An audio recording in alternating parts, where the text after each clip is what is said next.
Hi friends, നമസ്കാരം. നമ്മുടെ ഇഷ്ടവിശേഷങ്ങളായ ഗൗരി ശങ്കരത്തിൻ്റെ ഒരു അടിപൊളി വിശേഷമായിട്ട് വന്നിരിക്കുന്നത്. അപ്പോൾ എല്ലാവർക്കും നല്ലൊരു ദിവസം ആശംസിച്ചുകൊണ്ട് തന്നെ നമുക്ക് വിശേഷത്തിലേക്ക് പോകാം. അപ്പോൾ സ്നേഹക്കോടിൻ്റെ ആ വിശേഷങ്ങൾ ഞാൻ ഇതിൻ്റെ പോലെ തന്നെ മറ്റൊരു ചാനലിൽ അപ്ലോഡ് ചെയ്തിട്ടുണ്ട്. എൻ്റെ തന്നെ കേരള സീരിയൽ 2 എന്ന് പറഞ്ഞ ചാനലിലാണ് കേട്ടോ. അപ്പോൾ നിങ്ങൾക്ക് കാണാൻ താല്പര്യമുണ്ടെങ്കിൽ എല്ലാവരും അതിലൊന്ന് കയറി കാണണേ.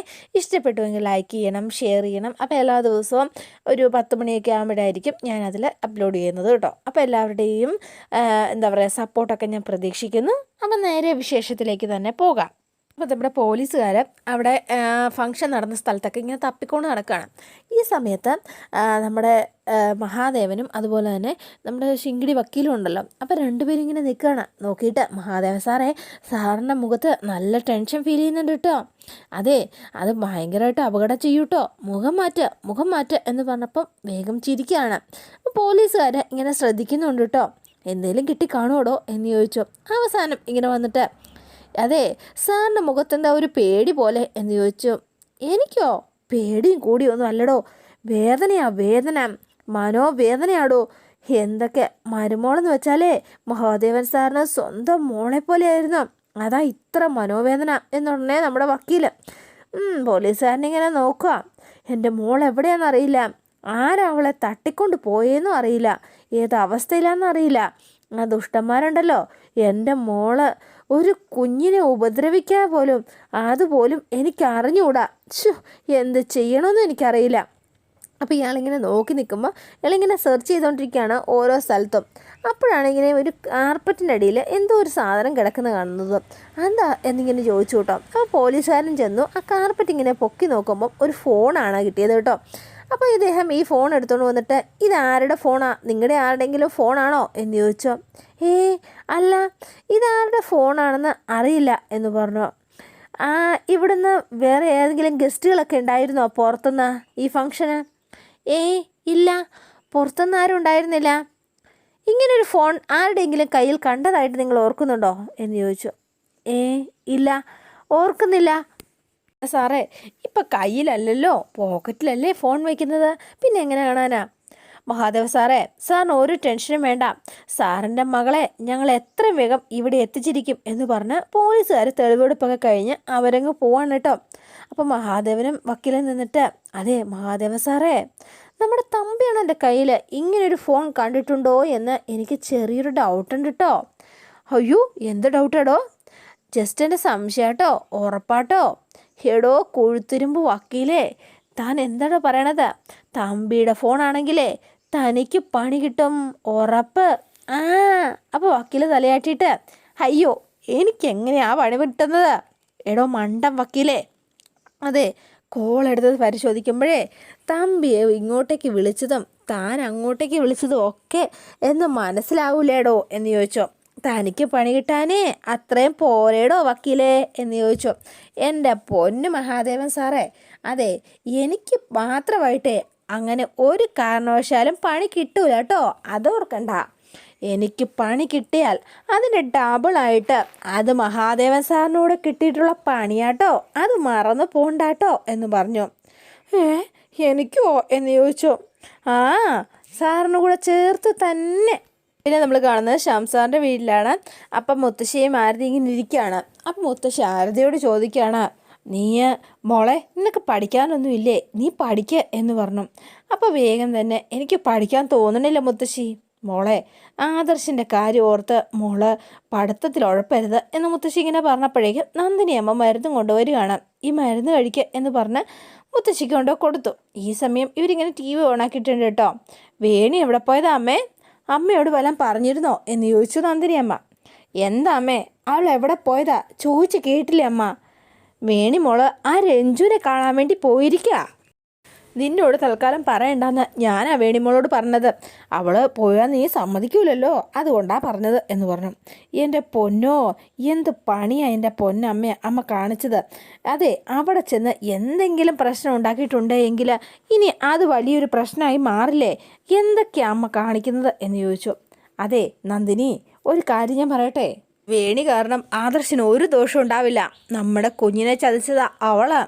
സത്യം എന്താണെന്ന് വേണി പറയിപ്പിച്ചോളും. പിന്നെ അത് മാത്രമല്ല, എന്നാലും അമ്മേ എനിക്കെന്തോ പേടി തോന്നുന്നത് പോലെ, അതാ ഞാൻ പറഞ്ഞത്. നന്ദിനി, അതെ, അടി കൊടുക്കേണ്ടത് അടി കൊടുക്കുക തന്നെ ചെയ്യണം. അപ്പോൾ ഇതുകൊണ്ട് ടി വിയിൽ വേഗം തന്നെ നമ്മുടെ ആദർശിൻ്റെ ഫോട്ടോ കാണിക്കുകയാണ്. ബാങ്ക് തട്ടിപ്പ്, ബാങ്കിൽ നിന്ന് 25 കോടി തട്ടിയെടുത്ത ആദർശ് ശ്യാമപ്രസാദ് അറസ്റ്റിൽ എന്ന് പറഞ്ഞുകൊണ്ടാണ് കാണുന്നത്. ഓ, ഇപ്പോൾ കിട്ടിയ വാർത്ത. അതെ, പെട്ടെന്ന് തന്നെ ടി വി ഓഫാക്കുക എന്ന് നന്ദിനിയമ്മ ഇങ്ങനെ പറഞ്ഞു കേട്ടോ. ഇത് കണ്ടപ്പോഴത്തേനും അതെ, ഇപ്പോൾ കിട്ടിയ വാർത്ത എന്ന് പറഞ്ഞ് ഫ്രഷ് ആയിട്ടൊരു വാർത്തയും കൂടെ അങ്ങ് പറയുകയാണ്. നമ്മുടെ ചാരങ്ങാട്ട് മഹാദേവൻ പത്രപ്രതിനിധികളെ കാണുന്നു എന്ന് പറഞ്ഞു. അപ്പോൾ ആഴടിയിൽ ഗൗരിയുടെ ഫോട്ടോയും. അപ്പോൾ വേഗം തന്നെ അമ്മേ ഇത് നോക്കിയമ്മേ, ചേച്ചിയുടെ ഫോട്ടോയുണ്ട്, ഇതെന്താ അമ്മേ എന്ന് ചോദിച്ചു. അപ്പോൾ വേഗം തന്നെ അതിനടിയിൽ മിസ്സിങ് എന്ന് എഴുതി കാണിക്കുന്നുണ്ട് കേട്ടോ. അയ്യോ, നമ്മുടെ കുഞ്ഞ് അവൾ എവിടെ പോയി എന്ന് ചോദിച്ചു. അപ്പോൾ എൻ്റെ മോളെ തട്ടിക്കൊണ്ടുപോയി എന്നൊക്കെ പറഞ്ഞ് മഹാദേവൻ ആകെ നിന്ന് കരഞ്ഞ് പിഴിയുന്ന ഇതാണ് കേട്ടോ കാണുന്നത്. ഇവർ ആകെ ഷോക്കായി പോയി എന്ന് പറഞ്ഞാൽ മതിയല്ലോ. വല്ലാത്തൊരവസ്ഥയിലായിപ്പോയി ഇവരെല്ലാവരും. അയ്യോ, അപ്പോൾ ശ്യാമേട്ടാ എന്ന് പറഞ്ഞ നന്ദിനി അമ്മ അപ്പോൾ വേഗം തന്നെ വിളിച്ചോണ്ട് വരികയാണ് ആരതി. നമ്മുടെ ഗൗരിയെ കാണാനില്ല എന്ന് ആരെ തട്ടിക്കൊണ്ട് പോയതാന്ന് ശ്യാമേ മോനെ, നീ വേഗം ആരെയെങ്കിലും ഒന്ന് വിളിച്ചേ, നമ്മുടെ കുഞ്ഞിന് എന്താ സംഭവിച്ചതെന്ന് നീ ഒന്ന് ചോദിക്കേ. അച്ഛാ, വേഗം ആരെയുള്ളൂ വിളിക്കേ എന്ന് ആരതിയും പറയാണ്. നീ സമാധാനപ്പെട്, ഞാൻ വിളിക്കാം. അതെ ശ്യാമേട്ട, ആരെങ്കിലും വിളിച്ചൊന്ന് സത്യാവസ്ഥ ചോദിക്കാം. നീ ഒരു കാര്യം ചെയ്യുക, മഹാദേവനെ വിളിക്കുക എന്ന് പറഞ്ഞു. അപ്പോൾ വേഗം തന്നെ നന്ദിനി ഫോൺ എടുത്ത് കുത്തി വിളിച്ചു കൊടുക്കുകയാണ്. അയാൾ ഫോൺ എടുക്കുന്നില്ലേ എന്ന് ചോദിച്ചു. ഇല്ലമ്മേ, ഫോൺ എടുക്കുന്നില്ല. അച്ഛാ, ശങ്കരനെ വിളിക്കുക എന്ന് ഉടനെ നമ്മുടെ ആരതി പറഞ്ഞു. വേഗം തന്നെ ശങ്കറിൻ്റെ ഫോണിലേക്ക് വിളിച്ചു.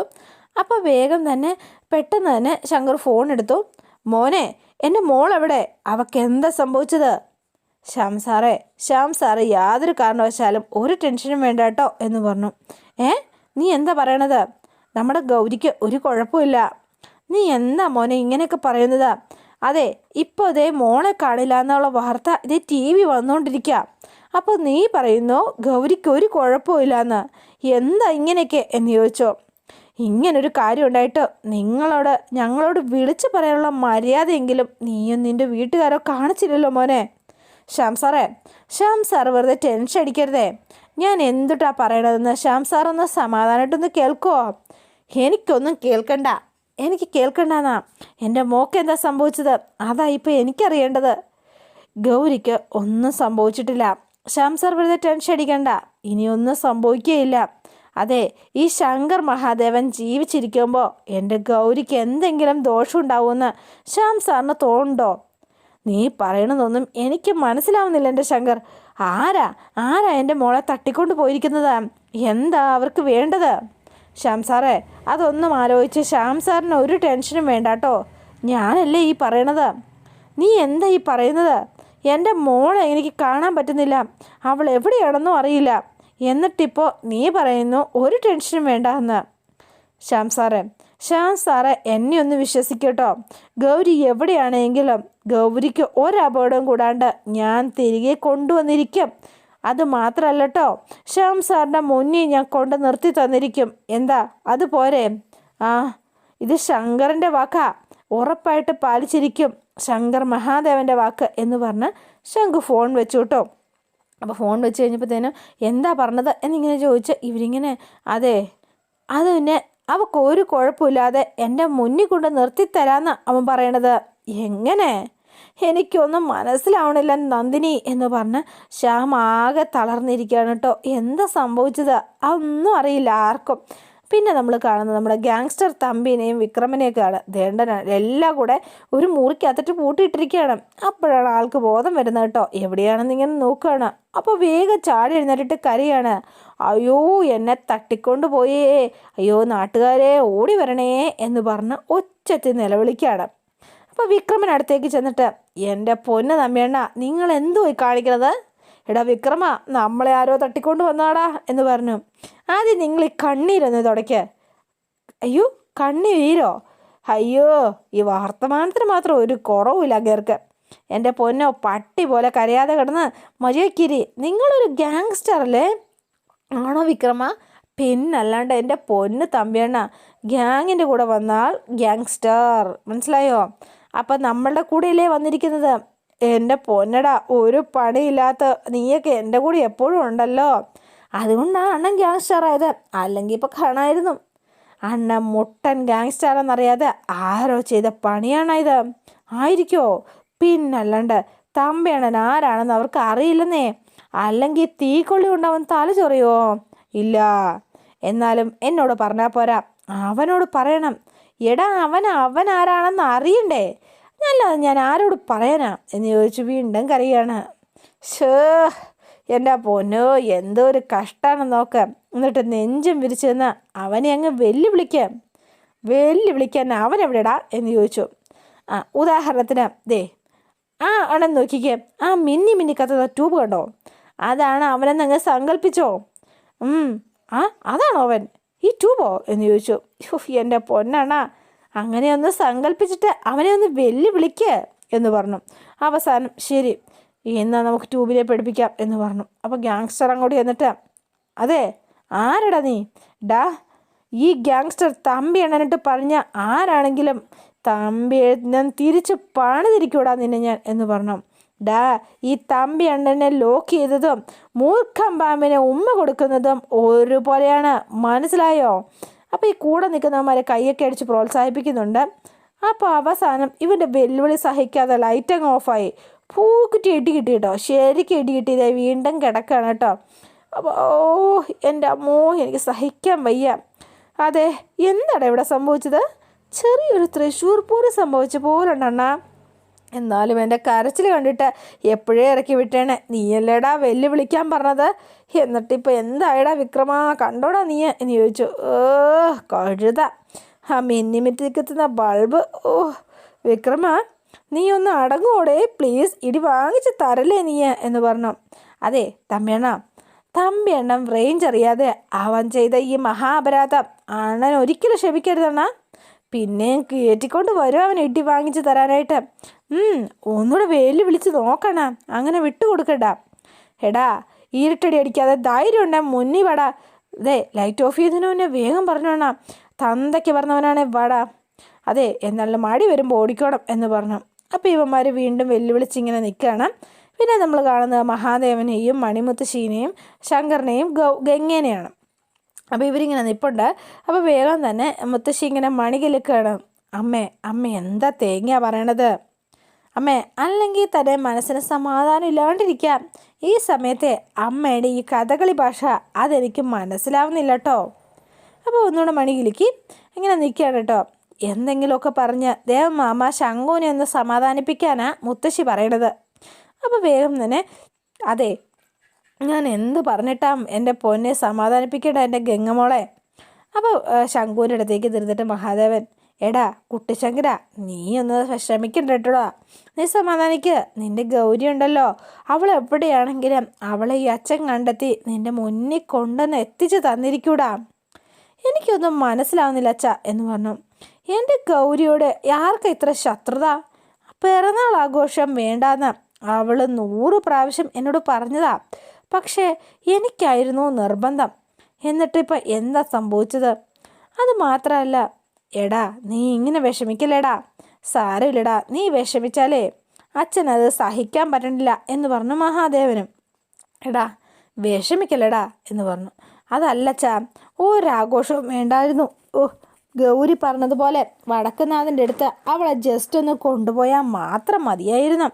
അങ്ങനെയായിരുന്നെങ്കിൽ എനിക്കെൻ്റെ ഗൗരിയെ ഇപ്പം നഷ്ടപ്പെടുകയായിരുന്നോ? എന്തൊരു കഷ്ടമാണ് ഇത്. ഞാൻ ഈ ചെക്കനെ എന്ത് പറഞ്ഞ് മനസ്സിലാക്കുമോ എൻ്റെ വടക്കുന്നാഥ? എങ്ങനെയാ സമാധാനിപ്പിക്കുക? ശങ്കു, നിൻ്റെ ഭാഗത്ത് ഇതിൻ്റെ ഒരു തെറ്റുമില്ലടാ എന്ന് പറഞ്ഞു. ഗൗരിയുടെ പിറന്നാൾ നന്നായി ആഘോഷിക്കണമെന്ന് നീ ആഗ്രഹിച്ചത് നിനക്ക് നിൻ്റെ ഗൗരിയോടുള്ള സ്നേഹം കൊണ്ടല്ലേടാ. ഇങ്ങനെയൊക്കെ സംഭവിക്കുമെന്ന് നമ്മളാരും ചിന്തിക്കുന്ന പോലും ഇല്ലല്ലോടാ. എന്നാലും നമ്മുടെ വീടിനെ പറ്റിയും നന്നായി അറിയാവുന്ന ആരാണ്ടയാ ഇതിൻ്റെ പിന്നിലെന്ന് ഞാൻ സംശയിക്കാം. അപ്പോൾ ഇവളുടെ മുഖത്ത് എന്തോ ഒരു കള്ളത്തരം മണക്കുന്നുണ്ട് കേട്ടോ, ഈ ഗംഗയുടേത്. ആളാകെ മാറിയിരിക്കുന്നു.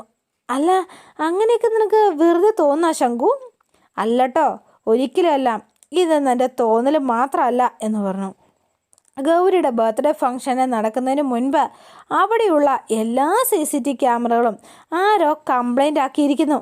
അതുമാത്രമല്ല, എടാ അതെന്താണെന്നറിയോടാ, ആരോടൊക്കെ എന്താണെങ്കിലും ഗൗരിയെ തട്ടിക്കൊണ്ട് പോകാൻ തീരുമാനിച്ചു. അപ്പോൾ CCTV ക്യാമറകൾ നശിപ്പിക്കുന്നത് സ്വാഭാവികമല്ലേടാ. അപ്പം പിന്നെ ഇപ്പോഴത്തെ കള്ളന്മാരല്ലേ, അവർക്കൊക്കെ ഒട്ടുക്കത്തെ ബുദ്ധിയാടാ എന്ന് പറഞ്ഞു. അതൊന്നും അല്ല അച്ഛാ, അച്ഛൻ ഞാനിപ്പോഴും പറയുന്നതിൻ്റെ അർത്ഥം ശരിക്കും പിടികിട്ടിയിട്ടില്ല എന്ന് തോന്നുന്നു. എൻ്റെ സംശയത്തിൻ്റെ കാരണം എന്താണെന്നറിയോ? ആ CCTV ക്യാമറകൾ കംപ്ലൈൻ്റ് ആക്കിയത് മാത്രമല്ല കേട്ടോ. പിന്നെ അതെന്താണെന്നറിയോ? ആ ക്യാമറകളൊക്കെ ഇരിക്കുന്ന സ്പോട്ട് അവരെങ്ങനെയാണ് ഇത്ര കൃത്യമായിട്ട് മനസ്സിലാക്കിയതെന്ന് അറിയത്തില്ലാത്തത്. അപ്പോൾ വേഗം തന്നെ ഗംഗയുടെ മുഖത്തിങ്ങനെ ഒരു പരുങ്ങലുണ്ട് കേട്ടോ. ശരിക്കും പറഞ്ഞാൽ ആളെന്തോ ഒരു ഭയപ്പെടുന്നത് പോലെ. അതെ, നമ്മുടെ വീടും സ്പോട്ട് ക്യാമറകളും അറിയാൻ പറ്റില്ല മറ്റൊരാൾക്ക്. നീ അത് തന്നെ ആലോചിച്ചിരുന്നാൽ ഒരു സ്വസ്ഥത കിട്ടുമോ? ഇന്നത്തെ ദിവസം നീ ഒന്നും കഴിച്ചില്ലല്ലോ, വന്നേ എന്തെങ്കിലും ഒന്ന് കഴിച്ചേ. ഇല്ല കേട്ടോ, എനിക്ക് വേണ്ടാട്ടോ. എൻ്റെ ക്രാവിനെ എനിക്ക് തിരിച്ചു കിട്ടാതെ ഞാനൊരു ജലപാനം പോലും കുടിക്കില്ല കേട്ടോ എന്ന് പറഞ്ഞു. എൻ്റെ പൊന്നു മോനെ, നീ എന്തൊക്കെയാടാ ഈ പറയണത്? ഞാൻ വെറുതെ ഭ്രാന്ത് പറയുമൊന്നും അല്ല കേട്ടോ അച്ഛാ, എൻ്റെ ഉറച്ച തീരുമാനം എന്ന് പറഞ്ഞു. അപ്പോൾ ഗംഗ ഇങ്ങനെ നിൽക്കുകയാണ്. അപ്പോൾ ഇവളുടെ കയ്യിൽ എന്തോ ഒരു ഭയങ്കര കള്ളത്ര ഒളിഞ്ഞു നിൽക്കുന്നത് പോലെ തോന്നും. അപ്പോൾ അതോടെയാണ് ഇന്നത്തെ വിശേഷം അവസാനിക്കുന്നത്. ഇനി നാളത്തെ വിശേഷം ഇതിലും ഗംഭീരമാണ്.